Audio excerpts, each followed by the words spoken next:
Boa tarde, meu nome é Caco de Paula, eu sou jornalista, venho de uma experiência de muitos anos de trabalho com comunicação mesmo, em grandes empresas de comunicação, com o turismo e também com sustentabilidade. E aí a ideia é dar uma contribuição para esse grupo de reflexões aqui hoje, a respeito de uma ideia com a qual eu venho trabalhando hoje como consultor independente e que, na verdade, é uma provocação. Eu trabalho um pouco com a área de estratégia, de discussão de estratégia em empresas, e existe uma linha de discussão, parte de um trabalho, quando você vai fazer uma estratégia de uma empresa, é o que você chama de análise do ambiente externo. Várias pessoas já estão habituadas a lidar com isso. Mas eu trago esse tema aqui mais como uma provocação para essa ideia que, na verdade, está na visão da gente de que, primeiro, de que há um ambiente externo, né? Eu queria trabalhar um pouco isso. Eu tenho uma breve apresentação de 150 slides que está organizada em perspectiva, o sujeito e o mundo, um exercício de visão, um outro exercício de visão, uma oportunidade e uma lista para a gente levar para casa. É uma forma de tentar tornar muito prático isso que eu vou falar, porque muito do que eu vou falar também tem uma subjetividade. Mas a minha proposta é um exercício de visão, porque quase tudo que a gente viu aqui depende de você mudar um pouco a sua perspectiva, né? E a perspectiva é um ponto de vista, é o mundo de onde você vê com aquela forma que você quer ver. Aqui mesmo você vê a palavra perspectiva grande e o que está anotado ali só eu sei, né?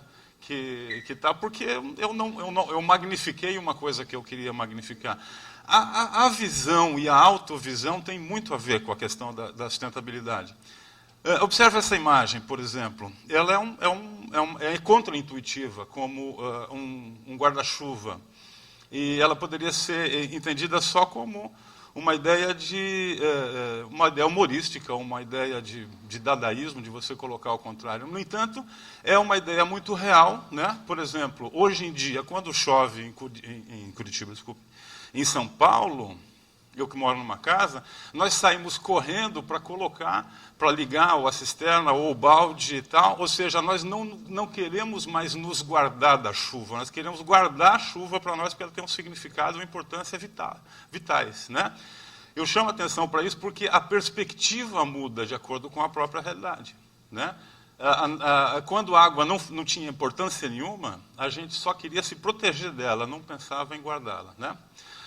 E eu chamo atenção para isso, na perspectiva, porque existe uma ideia que ainda, eu fico muito feliz da gente estar no ambiente de turismo discutindo sustentabilidade. Alguém falou, a sustentabilidade chegou ao turismo. Não é verdade. O turismo ele tem, digamos, práticas e nichos, experiências muito ligadas à sustentabilidade já de muito tempo. E eu mesmo comecei a lidar com o termo de sustentabilidade a partir de 2002, 2003, que tinha aquele fórum mundial de sustentabilidade que era organizado justamente pelo turismo. Então, o turismo ele ocupa, inclusive na sociedade, um papel de vanguarda, de ir, visitar, descobrir, trazer, disseminar, né? E eu acho que esse é um momento muito interessante para a gente levar isso adiante. Eu trago aqui uma questão de visão que também digamos, é uma ilusão de ótica nesse caso, né? A ideia, no geral, que nos comanda no dia a dia, das coisas que a gente está fazendo, de que existe um sistema, que é o da economia, que esse sistema compreende o sistema de pessoas, a humanidade, que, por sua vez, controla o planeta. Olha que maluquice, né? Mas a gente age de manhã, de tarde e de noite como se fosse isso. Isso é a visão da economia clássica, né? E a gente age como se fosse isso. O que é um erro, a gente pode tropeçar ali adiante. Eu chamo a atenção para isso porque nós estamos num processo de aprendizado. A própria questão da sustentabilidade, ela tem a ver com uma ideia, uma visão, uma percepção do que a gente acha que é a sustentabilidade. Então, em muitos casos, a gente acha que sustentabilidade é preocupação com o meio ambiente.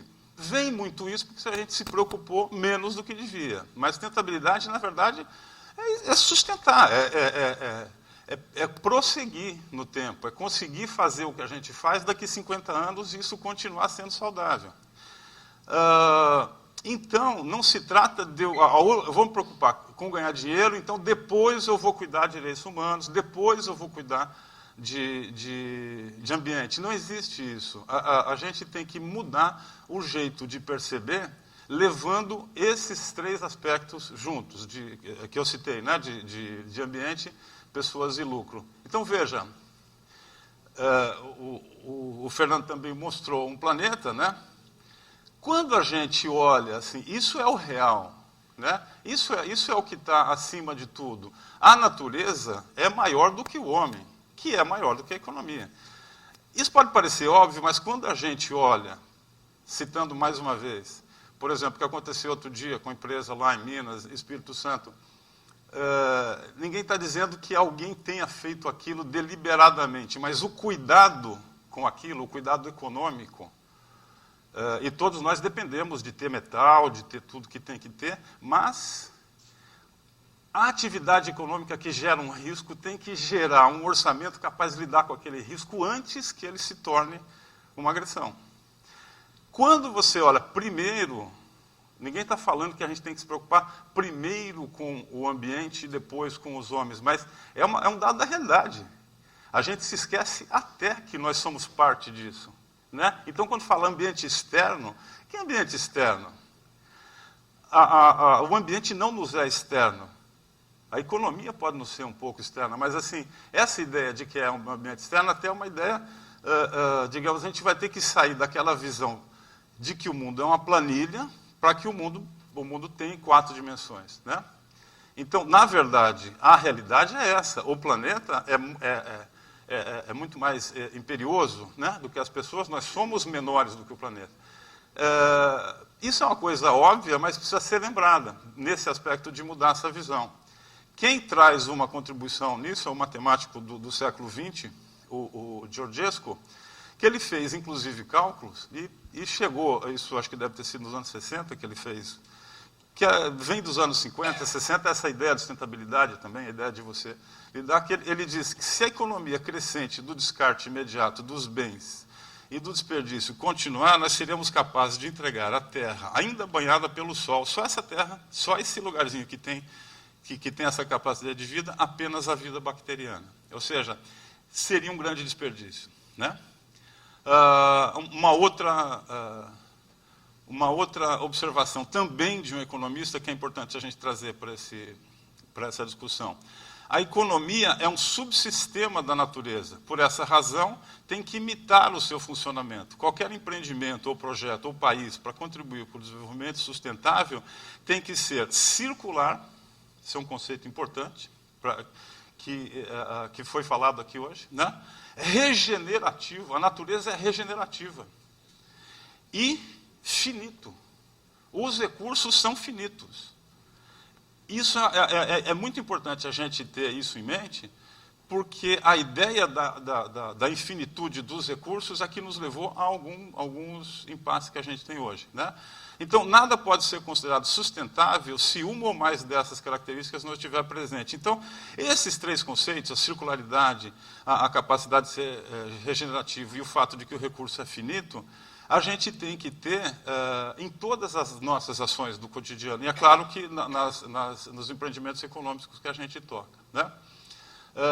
Ainda dentro desse conceito, eu trago aqui, desculpe trazer tanta palavra assim, depois a gente compartilha até essa apresentação, mas é para pontuar muito a questão de que a sustentabilidade ela não se trata de algo, eu vou fazer algo para ser bacana, ou algo para pintar de verde, ou para ficar com uma cara assim. Não, se trata até... lidar com esses 3 pontos é uma forma de você ter, inclusive, uma sustentabilidade econômica e financeira. Né? Então, finalmente, só há salvação financeira e empresarial se houver salvação ambiental. E só há salvação ambiental se houver salvação social. Isso é uma linguagem um pouco forte, né? Você está falando de salvação, mas é porque a gente está no meio de uma discussão em que, nessa semana, especificamente, que a gente está aqui, está se iniciando em Paris uma reunião que pode vir a resultar num acordo climático, e que eu acho que vai resultar, atualmente o nível de compromisso que foi colocado em cima da mesa em Paris, ainda nos levaria por uma perspectiva de um aumento de 4 graus na temperatura do planeta nesse século, o que seria inaceitável. Por exemplo, com 3, a gente não teria, porque 3, quando a gente está falando, nessa distinção do espectro de temperatura de uma cidade, que a gente tem 10, 15 graus, é do grau do planeta. Aumentando 3 graus, por exemplo, na linha do centro-oeste, por exemplo, a gente já não teria mais capacidade de fazer muitas coisas que a gente faz, inclusive aquela agricultura intensiva, né? Então, um exercício que eu passo para todos também é uma coisa que é muito humana, que cada um de nós, se pensar em si próprio, no filho ou até num neto, quando vai você imaginar o que vai ser o planeta para daqui a pouco, o meu filho, o meu neto que estão aí, né, estão daqui a pouco, eu consigo ter, de uma certa forma, uma empatia com essa pessoa. Eu consigo... Mas se eu começo a pensar em alguém que possa ser o neto do meu neto, a minha relação com ele é menos quente do que seria com meu filho, e é natural que seja assim. E o que a gente está falando aqui é do que diz respeito ao ambiente, é de uma justiça entre gerações, justiça intergeracional. Eu tenho direito de consumir hoje o recurso que daí não vai ficar para essa geração, então essa é uma questão que a gente traz ali, né? Aqui era só uma ideia de que, se isso já está acontecendo da maneira que nós nos relacionamos com o mundo hoje, então não tem muito como dar um jeitinho de só um pouquinho, a gente tem que mudar realmente. Em alguns casos, como o Fernando disse, para o descarte zero. Então a gente vai ter que ter algumas mudanças um pouco mais radicais no que a gente faz. E eu não estou falando de radicalidade política, eu estou falando de radicalidade de comportamento ou até de mudança tecnológica radical, né? Então, basicamente, todo empreendimento humano, que ele é também ambiental e também econômico, ele precisaria ter na sua estratégia, já que a gente falou de análise do ambiente externo, quase todo empreendimento humano ele deveria ter como uma das suas metas mudar o mundo, no mínimo. Ou seja, ele tem que ser, de alguma forma, mais ambicioso do que é. Porque, senão, ele só vai reproduzir as condições como estão até agora. E se reproduzirmos as condições como estão até agora, a gente já viu que desenhou um caminho de colisão. Tá? Aqui eu trouxe para vocês umas reticências ampliadas 3.000 vezes, que é uma forma de eu aliviar um pouco a coisa séria que eu disse, mas que eu acho que a gente tem que ter uma perspectiva de esperança. Por mais terrível que seja a realidade que seja desenhada, a gente tem que ter uma perspectiva de esperança. E o que virá é o que a gente coloca nas reticências. Eu trouxe para vocês aqui uma das peças mais fantásticas do mundo vegetal, que é um cactus. Vocês bem conhecem. Ele é uma tecnologia, uma biotecnologia capaz de retirar do ar a umidade, criar um corpo próprio e se proteger para que esse corpo que criou a base da umidade não seja destruído ou consumido e tal. E tem ali na ponta dele uma florzinha para haver a polinização, né? Muito bem. Isso é uma das maravilhas da natureza, mas também é algo que poderia ser usado como uma figura de linguagem, uma analogia, para mostrar o que é a empresa ou a corporação do século XX, que conseguiu se estruturar. Ela foi na sociedade, foi no mercado, articulou as riquezas, digamos, as condições, fez um corpo forte e se encheu de espinhos, porque daí ninguém ia pegar, né? Então, essa é a típica organização que ela se protege do outro. E ela, ainda que ela se utilize do outro, ela se protege do outro. Então, essa organização, ela começa a desaparecer agora no início do século XXI, porque não tem mais espaço para a organização cactus, né? No século XXI, com todas as mudanças que estão acontecendo, a analogia maior seria a da floresta tropical, onde a quantidade de elementos é tão grande e tão variada que só sobrevivem os elementos capazes de fazer uma interação muito forte. É a conexão, digamos, a inclusão do outro no seu próprio processo, que é o que a Mata Atlântica nos permite. Essa é uma foto que eu fiz da Mata Atlântica, por assim dizer, na Costa Rica, porque eu sou muito chique. Muito bem. Então, chegamos em negócio, sociedade e ambiente, digamos que a gente fosse ver os três pilares da sustentabilidade, nesse olhar. Não se trata de olhar um só deles ou ser forte em um só deles. O desafio é equilibrá-los, sempre. Não fazer isso depois e buscar depois. Tal. E aí, como eu prometi, eu fiz uma pequena lista, um pequeno checklist, que no mínimo serve para uma reflexão. Como é que a sua organização está em cada um desses aspectos, né? Do que depende a sustentabilidade dos negócios? Ela depende, sobretudo, de uma interdependência. De eu admitir que eu sou dependente de mim mesmo, mas eu dependo do outro e ele depende de mim, né? Uma coisa, não precisamos citar aqui, mas nós estamos numa crise econômica enorme, numa crise institucional, e nós estamos numa transição. A gente tem que trabalhar com a gestão da mudança. Na gestão da mudança, na transição, os sistemas tendem a ser híbridos. Tendem a ser um pouco diferente do que eram até agora, não é ainda alguma coisa, e a gente tem que lidar com isso sem medo de ser híbrido. Na mudança, às vezes tem um modelo de negócios, a gente tem que achar um novo modelo de negócios. E a gente tem que ter claro que você tem uma visão. Eu usei o cactus, mas a gente pode usar outras figuras. Você tem um tipo de empreendimento do século XX e um tipo de empreendimento do século XXI. Por exemplo, a Vale não estava preparada para o empreendimento do século XXI, infelizmente, com todos os recursos que tinha. Mais uma vez, as reticências. Então, voltando à técnica de estratégia. Quando eu pergunto quem sou eu, onde estou e para onde vou. Então, o onde estou é a grande questão agora. E não é onde estou eu sozinho, onde estou eu com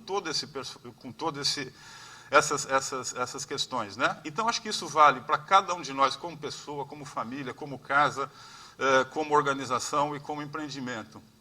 O que a organização está realizando no momento? Muitas vezes ela é inercial no que ela já vinha fazendo, né? O que está ocorrendo no ambiente? O que a organização deveria estar realizando? E aí a gente volta aos valores que a gente tem. São os valores que a gente tem como pessoa ou como empresa. Por exemplo, o crescimento foi um valor e continua sendo, mas ele tem os seus efeitos. Por exemplo, vamos voltar aqui. Esse cactus ele pode crescer quase que só em tamanho, só. A floresta pode crescer em complexidade. O teu modelo de negócio ele não precisa depender de crescer só em tamanho, ele pode crescer em complexidade. E o crescimento em complexidade ele pode significar, muitas vezes, mais receita até do que você crescer em tamanho. Mais uma vez, a Vale estava vendendo mais aço a um preço aviltado. Daí precisava produzir mais com menos segurança. Tamanho, em alguns casos, não é tanto documento, né? Quando a gente vê também, quanto maior o coqueiro, maior o tombo, também muitas vezes quando você vê setores em risco, né? Aqui é uma lista que eu não vou ler, mas eu posso compartilhar com vocês. Tem perguntas assim, ó, qual a sua resposta hábil por um momento de transição? Você realmente atua em rede? Você promove inovação? Essas perguntas, as empresas todas deveriam se perguntar. Outra coisa que foi citada rapidamente aqui, existe uma agenda do desenvolvimento sustentável até 2030, com vários pontos nos quais o próprio turismo pode influenciar muito. Acho que o próprio Favila vai falar mais disso, porque é uma agenda da ONU, né? Após a COP21, nós vamos ter muitas novidades sobre mudança climática nos negócios. Por exemplo, em São Paulo está sendo formado um fundo climático. Quem diz que amanhã você não pode ter uma ação na sua empresa que seja reconhecida por um fundo climático que pode até te dar uma vantagem fiscal? Você tem que estar de olho nessas coisas, né? Esses leis todos de resíduo sólido, a emergência do mercado regional de carbono, tudo que o Fernando falou aqui, né? No caso específico de turismo, a gente tem que ficar de olho numa tendência enorme, que é a tendência do crescimento da desintermediação. vários tipos, vários setores estão sofrendo muito porque o mundo está com menos intermediação nesse momento, está o mundo com muito mais ação direta, que é feita, inclusive, através de internet e tal. Eu recolhi aqui 6 grandes megatendências mundiais que vale a pena também cada pessoa e cada organização pensar nelas, porque não existe nenhuma pessoa, nenhuma organização, nenhuma empresa que esteja imune às influências dessas megatendências que estão ocorrendo aí, que é da rede de comunicação eletrônica, o crescimento sustentável, o novo conjunto de tecnologias, inclusive o equilíbrio de poderes, como a gente está vendo agora nesse início de Terceira Guerra Mundial já, né, em curso. Né? Então, enfim, só para concluir, só mais 30 segundos, como eu disse para vocês, existe uma necessidade de que o sujeito se reconheça, de que ele veja o mundo, de que ele veja a relação entre esse sujeito e o mundo, e de que em algum momento ele assuma como sua missão mudar esse mundo. Estou falando de pintar de verde. Estou falando das organizações terem como objetivo mudar o mundo. Que a sua ambição seja defender os seus valores, que tenha um plano para mudar esse mundo, o mínimo que seja a partir da sua atuação, e que tenha uma ação para isso. É basicamente essa a mensagem que eu trago aqui para você.